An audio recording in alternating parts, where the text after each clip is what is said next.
안녕하세요. 류양별의 종이공방 류양별입니다. 모형을 만들면서 다양한 질문을 많이 받고 있는데요.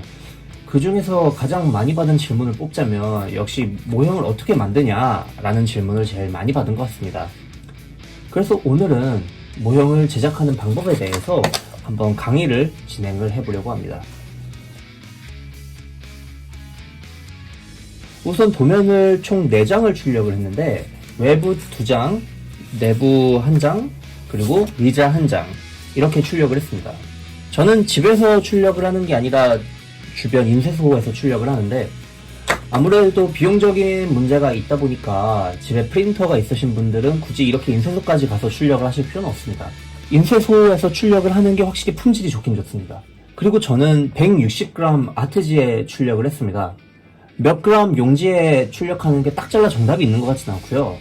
저는 160g에서 200g 사이에서 그때그때 상황에 맞는 용지를 선택해서 출력을 하는데 이거는 이제 몇 번 만들어 보시면서 어떤 상황에 어떤 두께가 좋다 이런 판단을 직접 해주셨으면 좋겠습니다. 그리고 외부 도면을 한 장이 아니라 지금 2장을 출력을 했는데 모형을 제작을 하면서 이런 가니쉬 그리고 행선판 등등을 따로 잘라내서 붙이기 위함이고요.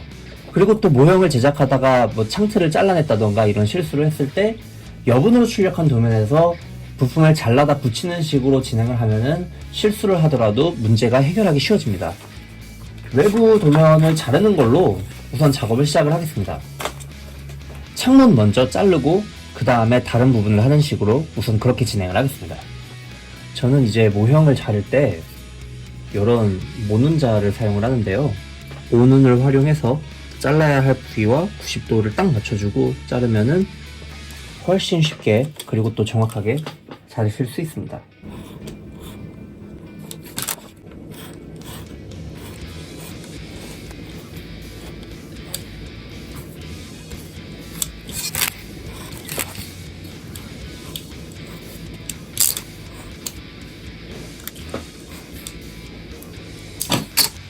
창틀을 모두 다 잘랐습니다.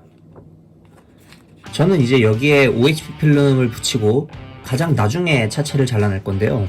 여기서 그냥 바로 창문을 붙이고 진행을 해도 되는데 좀 자세히 보면은 약간 좀 희끗희끗한 흔적이 남아 있습니다. 종이는 근본적으로 흰색 펄프로 만들어지기 때문에 그 흰색 면이 이렇게 보여지는 건데요. 검정 펜으로 칠해줘야 됩니다. 보드마카 그리고 사인펜 이런 거를 사용을 하고 있고요. 만약에 여유가 좀 더 되신다 아니면 좀 더 편하게 제작을 하고 싶으시다 하면은 저는 마카를 하나 구입을 하시는 거를 추천드립니다. 이렇게 끝부분이 각지게 되어 있습니다. 칠을 할 때 이 끝에 부분이 각이 져 있으니까 작업이 훨씬 빨라집니다. 이 마카가 굳이 필요한 건 아니고요. 이 사인펜 정도면은 충분히 작업을 하실 수 있습니다. 이게 종이기 때문에 칠을 해주실 때 너무 세게 칠을 하거나 너무 꾹꾹 눌러서 칠을 하면은 잉크를 흡수를 해서 번집니다. 너무 세게 칠을 하신다기보다는 살짝살짝 톡톡톡 치는 느낌으로 칠을 해주시는 게 굉장히 중요합니다. 이렇게 톡톡톡 쳐주는 느낌으로 마무리만 살짝 해주면 깔끔합니다. 이제 모형을 제작을 하다가 실수했을 때 어떻게 고칠 수 있는지에 대해서 알려드리겠습니다. 지금 제가 작업을 하다가 실수를 해가지고 잘 보시면 여기 이쪽이 번졌습니다. 이거 그냥 무시하고 진행해도 상관은 없는데 깔끔하진 않죠. 다른 부품을 덮는 형식으로 해서 실수를 좀 만회를 해보려고 합니다. 여분으로 뽑아둔 도면에서 필요한 부분을 잘랐고요. 이쪽도 검은 펜으로 살짝만 방금 전처럼 실수해서 번지지 않게 그냥 풀을 쓰시면 됩니다. 그 다음에 이제 여기에 이제 덮어줍니다. 깔끔해졌죠? 실수를 하더라도 복구를 하는 방법은 굉장히 다양하기 때문에 한번 실수를 하신 걸로 아 망했어 하지 마시고 복구를 해가면서 충분히 이쁜 모형을 제작을 하실 수 있다. 이제 이렇게 창틀을 다 칠을 해주면 처음보다 훨씬 깔끔해진 모형을 보실 수가 있습니다. 확실히 훨씬 깔끔하죠? 창문을 붙여야 됩니다. 창문은 OHP 필름을 사용하고 있는데요. 이거를 이제 잘라서 붙이면 되는 간단한 작업인데, 이제 이 단계에서부터 본드를 사용을 해야 되는데, 그동안은 이 종이나라 공용 본드를 쓰고 있다고 말씀을 드렸었는데요. 이 본드가 단종이 됐다고 하더라고요.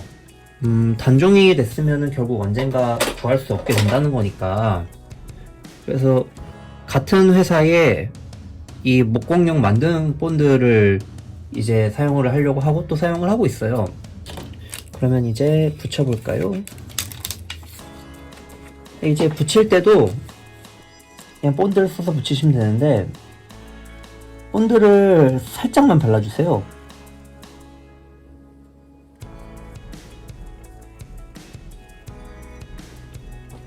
본드를 살짝만 바르는 게 중요한 이유가, 어차피 살짝만 발라도 잘 붙고요.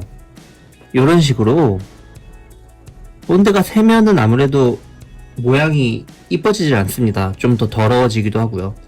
근데 이 정도 센 거는 괜찮고, 이제 마를 때까지만 잘 기다리고 있으면은 어차피 투명해지기 때문에 티가 나지는 않겠지만, 살짝만 붙여서 가능하면 이렇게 새지 않도록 하는 게 가장 깔끔하게 모형을 제작을 할 수 있는 일종의 비법입니다. 이렇게 센 것들은 억지로 닦으려고 하지 마시고 그냥 마를 때까지 두시는 게 좋습니다.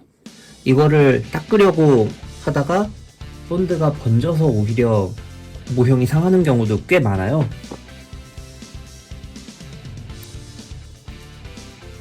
창문을 다 붙였습니다.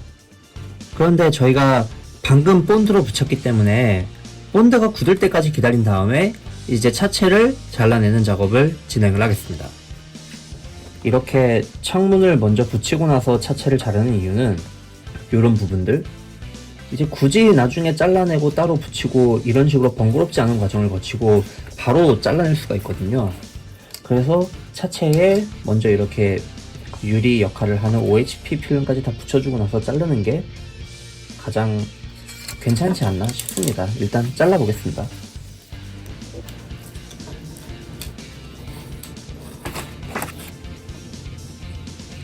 그리고 이제 모형을 자르시다가 칼이 조금 안 들어간다 하면은 이렇게 칼심을 바로바로 잘라주세요. 물론 칼심을 자르고 나서는 바로 이렇게 나중에 쓰레기로 버리더라도 다치지 않게 바로 이렇게 테이프로 밀봉을 해주시는 것도 중요합니다. 차체 조립 전 단계까지가 완성이 됩니다. 이제 문 작업도 해야 되는데요. 실제 버스를 보면은 문이 바로 붙어 있는 게 아니라 살짝 안으로 들어가서 입체감 있게 되어 있습니다. 생략을 하고 싶다고 하시면은 처음부터 문을 이렇게 안 자르고 진행을 하셔도 무방한데요. 일단 저는 문을 잘라놨으니까 이 문에 입체감도 주는 걸 좀 진행을 해보겠습니다. 사실 제가 창문을 붙일 때 이제 본드를 붙이는 걸로 진행을 했는데, 본드가 이제 점성이 좀 약해서 너무 적은 양을 붙인다거나 하면은 이제 필름이, 이 OHP 필름이 차체에서 떨어지는 경우도 발생합니다. 그럴 때 어떻게 제작을 하냐면은 바로 양면 테이프를 사용을 하실 수가 있습니다. 저는 알파문구에서 나오는 이 양면 테이프를 즐겨 사용하는데요. 다른 양면 테이프와 비교했을 때 점성이 그렇게 높지가 않아서, 그리고 상대적으로 손에 달라붙는 것도 거의 없다시피 하기 때문에, 그래서 굉장히 잘 애용을 하고 있고, 양면 테이프로 창문을 붙이는 게 본드보다 그게 더 깔끔하실 수도 있습니다. 근데 양면 테이프로 일일이 붙이다 보면은 시간이 좀 많이 걸려서 양면 테이프로도 붙여보고 본드로도 붙여보고 그런 방법들을 보여드리고 싶었습니다. 굳이 본드로만 붙여야 한다, 양면 테이프로 붙여야 한다, 그런 경우는 사실 존재하지 않습니다. 그렇기 때문에 그냥 편하신 걸로 작업을 하시면 됩니다. 저희 이 여분 도면 있잖아요. 이렇게 살짝 잘라줍니다. 이 방열구나 환기구 이런 부분들은 자르시면 안 됩니다.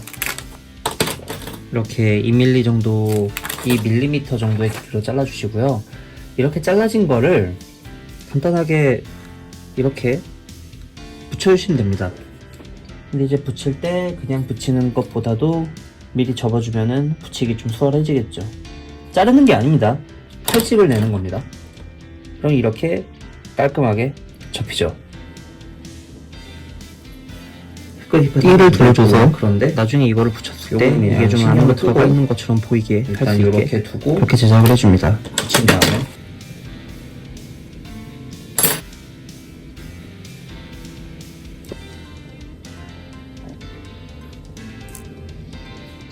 여기까지 완료를 했으면 이제 이런 식으로 실제차 같이 조금 살짝 들어가 있는 문이 완성이 되었습니다. 풀칠면에 칼집을 이렇게 살짝 내주시고요.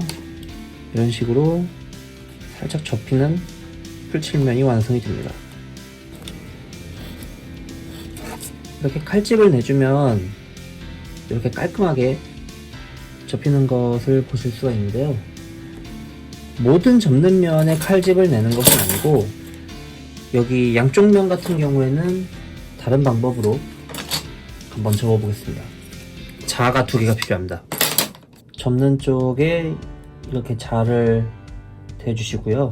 반대쪽에도 자를 이렇게 넣은 다음에 이쪽 자를 튼튼하게 절대 밀리지 않게 쥐고 계시는 상태에서 이렇게 접어줍니다.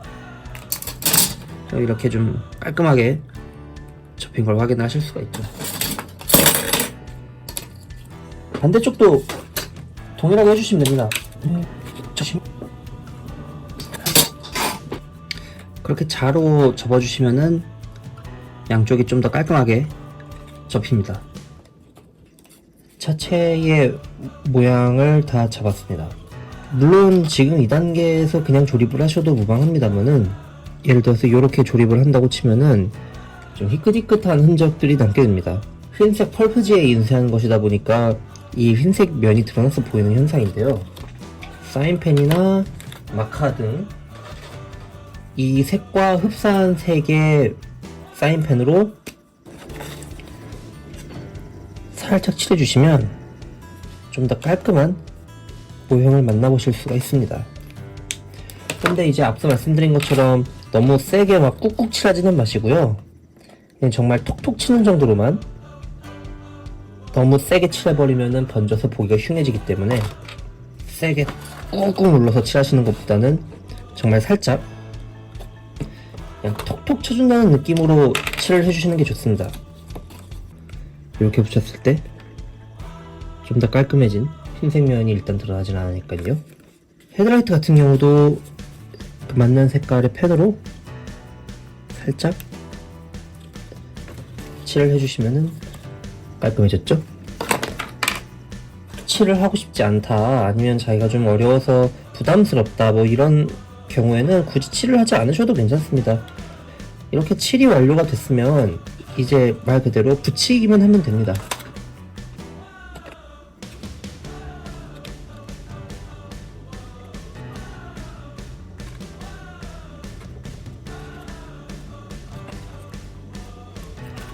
이렇게 붙여줬습니다. 이러면은 이제 외부 작업이 거의 완료가 되는데, 이게 가끔 잘못 붙이거나 좀 엉성하게 붙이면은 다시 떨어질 때도 있고 그렇습니다. 그래서 일단 전체적으로 잘 붙었는지, 뭐 떨어진 곳은 없는지 한번 굳을 때까지 한번 쭉 봐주세요.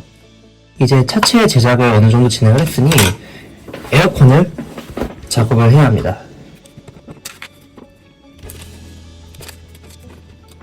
에어컨도 제작하는 방법은 비슷합니다. 자르고 칼집을 살짝 내고, 거의 모든 제작 방식이 다 이거랑 비슷하다고 보셔도 될 것 같습니다. 그리고 에어컨을 위치에 맞게 붙여줍니다.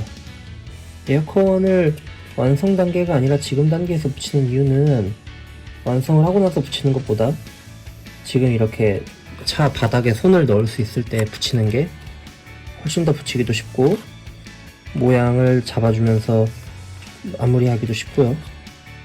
에어컨을 완성했습니다. 내부 작업과 완성은 2편에서 진행하겠습니다.